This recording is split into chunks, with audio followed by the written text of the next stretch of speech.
ఇప్పుడే భర్త మహాశీలకు విజ్ఞప్తి సినిమా చూశాను, చాలా బాగుంది. సినిమా చూస్తానని సేపు ఫుల్ కామెడీ, పిచ్చ కామెడీ, గ్యాప్ లేకుండా కామెడీ. అమ్మ నవ్వుతూనే ఉన్నాం స్టార్టింగ్ నుంచి ఎండింగ్ దాకా. ఒకటే కామెడీ, పాటల్లో కామెడీ, డ్యాన్సుల్లో కామెడీ, ఫైటుల్లో కామెడీ, రొమాన్సుల్లో కామెడీ, స్టోరీలో కామెడీ, ఎక్కడ చూసినా కామెడీ కామెడీ కామెడీ.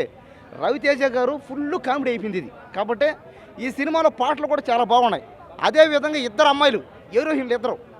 కాబట్టి ఒక అమ్మాయిని పెళ్లి చేసుకొని భర్త పక్క దేశం పోయి ఏదైనా అమ్మాయిని ప్రేమించేసి పొరపాటున ఆ అమ్మాయితో జంచికి జమ్ము ఒక ఏదో ఒకటి అయిపోతే మళ్ళీ ఏడకు వచ్చి ఆ సమస్యని క్లియర్ చేసుకుని చేసిన తప్పుని సరిదిద్దుకోవడమే ఈ సినిమా.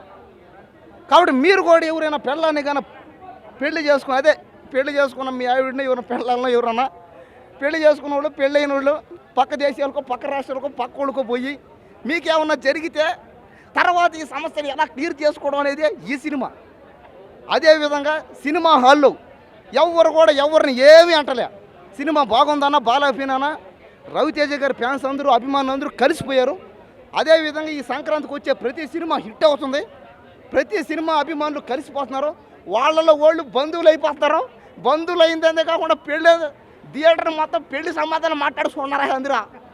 కాబట్టి ఖచ్చితంగా ఈ సినిమా వల్ల దేశానికి, సమాజానికి లాభం ఎంత.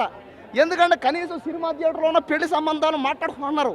దీనివల్ల ఏమవుద్ది, కులం మతం అనే సమస్యలు ఏమి రావు, గొడవలు రావు, మనం అంతా ఒకటే అంటారు అందరూ చూడండి. కాబట్టి ప్రతి ఒక్కరూ ఎవరో ఒకరి ఫ్యాన్స్ అవుతారో ప్రతి ఒక్కరూ ఈ సంక్రాంతికి వచ్చి అన్ని సినిమాలు చూడండి. చూసిందే కాకుండా థియేటర్లో మీ అభిమానులు అవుతాయన్న కనీసం మీరు బంధువులు అయిపోండి.